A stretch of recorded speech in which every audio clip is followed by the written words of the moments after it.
இப்படி சீறிப்பாய்ந்து ஓடும் புலி சில நாட்களுக்கு முன்பு வரை நடக்கக்கூட முடியாமல் நோய்வாய்ப்பட்டிருந்தது என்றால் நம்ப முடிகிறதா? திருப்பூர் மாவட்டம் ஆனைமலை புலிகள் காப்பகத்தின் உடுமலை வனக்கோட்டத்திற்குட்பட்டது அமராவதி வனச்சரகம். இங்குள்ள மஞ்சம்பட்டி வனப்பகுதியில் சில நாட்களுக்கு முன்பு வேட்டை தடுப்பு காவலர்கள் ரோந்து பணியில் ஈடுபட்டிருந்தனர்.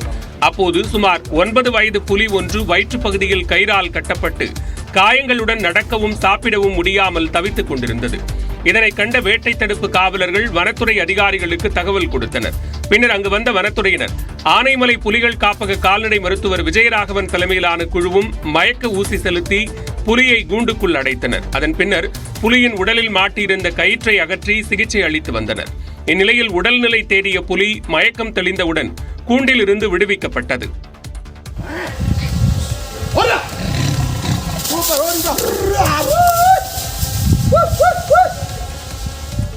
தோல் கிழியும் அளவிற்கு வயிற்றில் கயிறு கட்டி எப்படி மாட்டியது என்பது குறித்து வனத்துறையினர் விசாரணை நடத்தி வருகின்றனர். மேலும் காயம் காரணமாக புலிக்கு எதுவும் தொற்று ஏற்பட்டுள்ளதா என்பதை அறிய இரத்த மாதிரிகள் எடுக்கப்பட்டு பரிசோதனைக்கு அனுப்பப்பட்டுள்ளதாகவும் புலிகள் காப்பக கள இயக்குநர் ராமசுப்பிரமணியம் தெரிவித்துள்ளார். உலக யோகா தினத்தை முன்னிட்டு மதுரையில் சுமார் 2000 பேர் இணைந்து சாரலுக்கு இடையே யோகாசனம் செய்த காட்சிதான் இது. மதுரை தமிழ்நாடு சிறப்பு காவல்படை மைதானத்தில் நடந்த நிகழ்ச்சியில் மாணவ மாணவியர் முதல் பெரியவர்கள் வரை பங்கேற்று கால்களை மேலே உயர்த்தி செய்யும் விபரீத கரணி ஆசனத்தை 10 நிமிடங்கள் செய்து உலக சாதனை படைத்தனர்.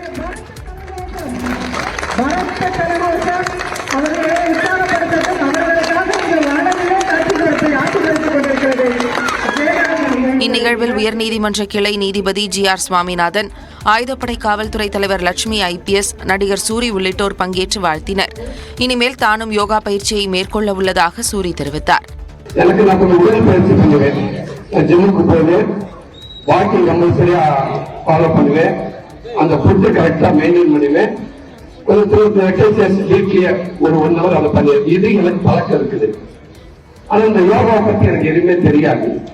உடல் ஆரோக்கியம் மிக முக்கியம் எனவும் நடிகர் சூரி குறிப்பிட்டார்.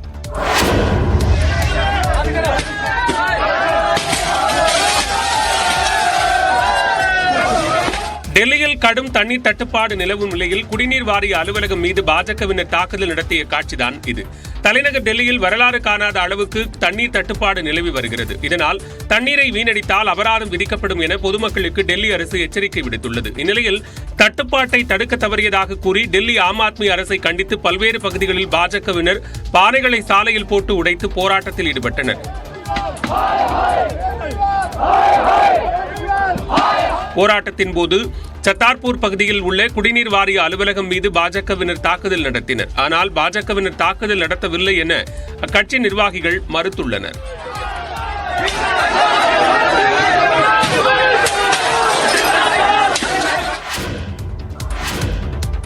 பள்ளி பாடத்திட்டத்திலிருந்து பாபர் மசூதி இடிப்பு தொடர்பான பாடப்பகுதி நீக்கப்பட்டது சர்ச்சையாகியுள்ள நிலையில் வெறுப்பு குறித்தும் வன்முறை குறித்தும் கற்பிப்பது கல்வி அல்ல என NCERT இயக்குநர் தினேஷ் பிரசாத் சக்லானி விளக்கம் அளித்துள்ளார். தேசிய கல்வி ஆராய்ச்சி மற்றும் பயிற்சி கவுன்சிலின் புதிய திருத்தப்பட்ட 12ஆம் வகுப்பு அரசியல் அறிவியல் பாடப்புத்தகத்தில் அயோத்தி பற்றிய பாடம் 4 2 பக்கங்களாக குறைக்கப்பட்டுள்ளது. பாபர் மசூதி இடிப்பு, குஜராத் கோத்ரா கலவரம் குறித்தும் பாடங்கள் குறைக்கப்பட்டது சர்ச்சையை ஏற்படுத்தியுள்ளது. இந்நிலையில் தனியார் செய்தி நிறுவனத்திற்கு NCERT இயக்குநர் தினேஷ் பிரசாத் சக்லானி அளித்த பேட்டியில் பள்ளி பாடப்புத்தகங்களில் ஏன் கலவரம் பற்றி கற்பிக்க வேண்டும் என்று கேட்டுள்ளார். வன்முறை மற்றும் மனச்சோர்வடைந்த நபர்களை உருவாக்காமல் நேர்மறையான மாணவர்களை உருவாக்குவதே நோக்கம் என்றும் அவர் கூறியுள்ளார். இதில் எந்த காவிமயமாக்கலையும் பார்க்கவில்லை என்றும் வரலாற்றை கற்பிக்கும் போது மாணவர்கள் உண்மையை பற்றி அறிந்து கொள்ளும் வேளையில் போர்க்களமாக மாற்ற வேண்டிய தேவை இல்லை என்று கூறினார். மனதை புண்படுத்தி வெறுப்பால் பாதிக்கப்பட்டிருக்கிறோம் என மாணவர்கள் கருதுவது கல்வியின் நோக்கம் அல்ல என்றும் அவர் தெரிவித்தார்.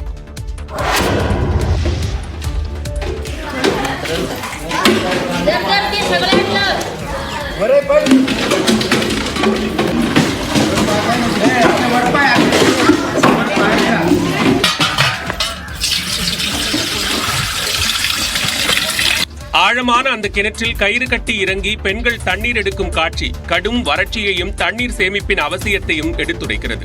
மகாராஷ்டிர மாநிலம் நாசிக் மாவட்டத்தில் உள்ள சோல்முக் கிராமத்தில் நிலவும் கடும் தண்ணீர் பற்றாக்குறையை சமாளிக்க பெண்கள் தங்கள் உயிரை பணயம் வைக்கும் கட்டாயத்தில் உள்ளனர்.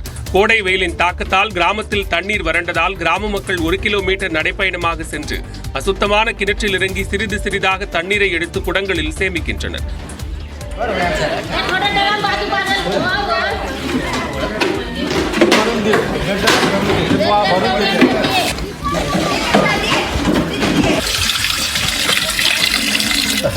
பெண்களில் தினசரி ஒருவர் கயிறு கட்டி கிணற்றில் இறங்கி வாளிகளில் தண்ணீர் சேகரிக்க உதவுவது கட்டாயமாக உள்ளது.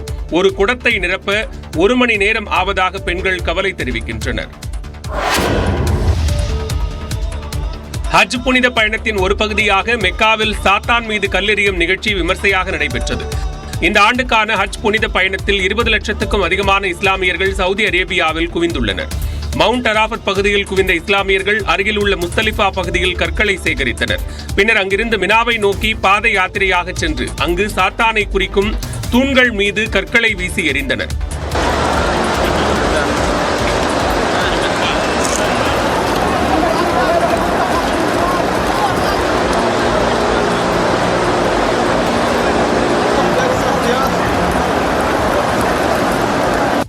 கற்களை வீசுவதன் மூலம் தீமைகளை விரட்டுவதாக நம்பப்படுகிறது. இந்த சடங்கு ஹஜ் யாத்திரையின் இறுதி நாட்கள் மற்றும் ஈத் கொண்டாட்டங்களின் தொடக்கத்தை குறிக்கிறது.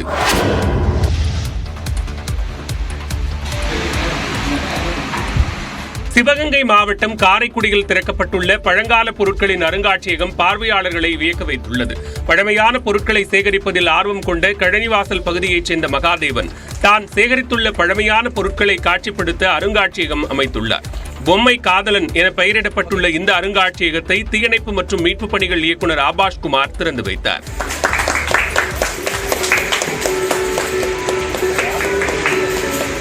பழங்கால அடுப்புகள், கார்கள், கைரிக்ஷா, கிராமபோன், பழங்கால பொம்மைகள், செட்டிநாடு சீர்வரிசைகள், நாணயங்கள், செய்தித்தாள்கள், கேமராக்கள், பல நாடுகளின் கரன்சி நோட்டுகள் உள்ளிட்ட 2500க்கும் மேற்பட்ட பொருட்கள் அருங்காட்சியகத்தில் அழகாக காட்சிப்படுத்தப்பட்டுள்ளன. 20 ஓவர் உலகக்கோப்பை லீக் போட்டியில் அயர்லாந்தை வீழ்த்தி பாகிஸ்தான் அணி ஆறுதல் வெற்றி பெற்றது. அமெரிக்காவின் புளோரிடாவில் நடைபெற்ற T20 உலகக்கோப்பை கிரிக்கெட் தொடரின் 36வது லீக் போட்டியில் அயர்லாந்து அணி பாகிஸ்தானை எதிர்கொண்டது. இதில் டாஸ் வென்ற பாகிஸ்தான் அணி முதலில் பந்துவீச்சை தேர்வு செய்தது. அதன்படி முதலில் பேட்டிங் ஆடிய அயர்லாந்து அணி வீரர்கள் வந்த வேகத்திலேயே பெவிலியன் திரும்பினர். பாகிஸ்தான் பந்துவீச்சை சமாளிக்க முடியாமல் திணறிய அயர்லாந்து அணி அடுத்தடுத்த விக்கெட்டுகளை பறிகொடுத்தது. 20 ஓவர் முடிவில் 9 விக்கெட்டுகள் இழப்பிற்கு அயர்லாந்து அணி 106 ரன்கள் எடுத்தது. அந்த அணியில் அதிகபட்சமாக தெலானி 31 ரன்கள் சேர்த்தார். பாகிஸ்தானை பொறுத்தவரை ஷாஹின் அப்ரிதி மற்றும் இமாத் வாசிம் தலா 3 விக்கெட்டுகளை கைப்பற்றினர். 107 ரன்கள் எடுத்தால் வெற்றி என்ற எளிய இலக்கை நோக்கி களமிறங்கிய பாகிஸ்தான் அணி வீரர்களுக்கு அயர்லாந்து அணியினர் சிறப்பான பந்து வீச்சால் நெருக்கடி கொடுத்தனர். ஒரு பக்கம் விக்கெட்டுகள் சரிந்தாலும் பாகிஸ்தான் கேப்டன் பாபர் அசாம் தனது நிதானமான ஆட்டத்தால் அணியை வெற்றி பாதைக்கு அழைத்துச் சென்றார். 18.5 ஓவரில் இலக்கை எட்டிய பாகிஸ்தான் 3 விக்கெட் வித்தியாசத்தில் வெற்றி பெற்றது. இதன் மூலம் உலகக்கோப்பை கிரிக்கெட் தொடரில் இருந்து ஆறுதல் வெற்றியுடன் பாகிஸ்தான் வெளியேறியது. கௌதம் கம்பீர் இந்திய அணியின் தலைமை பயிற்சியாளராக இந்த வார இறுதியில் அதிகாரப்பூர்வமாக அறிவிக்கப்பட உள்ளதாக தகவல் வெளியாகியுள்ளது. தற்போதைய தலைமை பயிற்சியாளராக இந்திய கிரிக்கெட் அணி முன்னாள் கேப்டனும் சுவர் என புகழப்படுபவருமான ராகுல் டிராவிட் உள்ளார். தற்போது நடந்து கொண்டிருக்கும் 20 ஓவர் உலகக்கோப்பை தொடருடன் அவரது பதவிக்காலம் முடிவடைய உள்ளதால் புதிய பயிற்சியாளர் நியமிக்கப்பட உள்ளார்.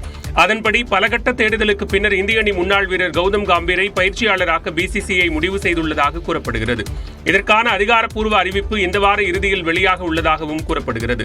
தனது தலைமையின் கீழ் பேட்டிங், பவுலிங் மற்றும் ஃபீல்டிங்குக்கான பயிற்சியாளர்களை தேர்ந்தெடுக்கும் பணிகளில் கௌதம் கம்பீர் ஈடுபட்டுள்ளதாகவும் கூறப்படுகிறது. 2007ஆம் ஆண்டு 20 ஓவர் உலகக்கோப்பை மற்றும் 2011ஆம் ஆண்டு ஒருநாள் உலகக்கோப்பை வென்ற இந்திய அணியில் இடம் பிடித்த கம்பீர் இந்தியாவுக்காக பல போட்டிகளில் தனது சிறப்பான ஆட்டத்தை வெளிப்படுத்தியுள்ளார். IPL-இல் இவரது கேப்டன்சியில் 2 முறையும், ஆலோசகராக 1 முறையும் KKR அணி சாம்பியன் பட்டம் பெற்றுள்ளது. தேர்தலில் வெற்றி பெறுவது தங்களது இலக்கு அல்ல எனவும் மக்களின் மனதை வெற்றி கொள்வதே தங்களது இலக்கு என்றும் நாம் தமிழர் கட்சியின் தலைமை ஒருங்கிணைப்பாளர் சீமான் தெரிவித்துள்ளார். நாம் தமிழர் கட்சியின் மகளிர் பாசறை ஒருங்கிணைப்பாளர் காளியம்மாளின் சகோதரி இல்ல திருமண விழா மயிலாடுதுறை மாவட்டம் சீர்காழியில் நடைபெற்றது. இதில் சீமான் உள்ளிட்ட கட்சி நிர்வாகிகள் பலர் கலந்து கொண்டனர். நிகழ்ச்சியில் பேசிய சீமான், காளியம்மாள் தனது நம்பிக்கைக்குரிய தளபதி என்று கூறினார். கட்சியில் தன்னை பார்த்து பயப்படுகிறார்களோ இல்லையோ, காளியம்மாளை பார்த்து பலர் பயப்படுவதாகவும் சீமான் குறிப்பிட்டார். நாங்கள் பாராளுமன்றத்தில் போய் பேசுகிறோமோ இல்லையோ, ஆனால் மக்கள் மன்றத்தில் எங்கள் கருத்துக்களை தொடர்ச்சியாக எடுத்து வைத்து பேசுகிறது தான் இருக்கிறோம்.